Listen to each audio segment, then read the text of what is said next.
Предпразнично имаме 15 деца хоспитализирани на одел, има и до 25 деца, меѓутоа заради празниците кои сакаат да празнуваат и да бидат во домашни услови со семејството, ги пуштавме овие 2-3 дена повеќе. И имаме, например, многу деца што се од најмала возраст. Најмалото бебенце што ни е хоспитализирано е 1 месец со обструкција, со тежок обструктивен напад. Не е како што е јануар-февруар, меѓутоа имаме. За 24 часа имаме околу 60 до 80 деца амбулантски што ги третираме, а вака на дневна болница имаме 25, четворица специјалисти сме, по 5 деца ги водиме на дневна болница, тие поголемите се полесна клиничка слика.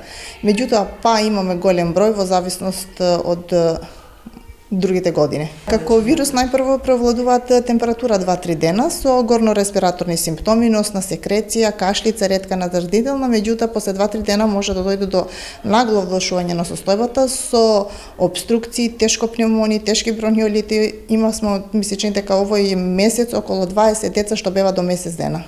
И тоа со кислородна терапија на кислород речиси по 3-4 дена сигурно. Испитавме, правиме АВРИ, тоа најновото испитување што го правиме, и од тоа што сме изолирале респираторен синцијален вирус кај 90% од децата. Тоа е чист причинител главен за бронхиолити. Супер што сега завршуваш учебната година, полугодието, за да не бидат во контакт.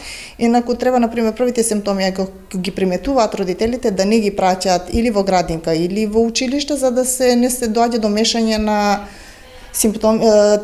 клиничката слика, да вирусите. И затоа да се чуваат, да се изолираат, да се даваат витамини, течности, по потреба, и ако нешто гледат дека нешто не иде 2-3 дена со домашна терапија, да се јавуваат на матичен, па ако има потреба и кај нас на одел. Родителите се плашат, например, 38, меѓутоа вака медицински 38 со 5 нормално и да не се дава антипиретик, затоа што организмот се бори со вирусите, треба сам да се бори.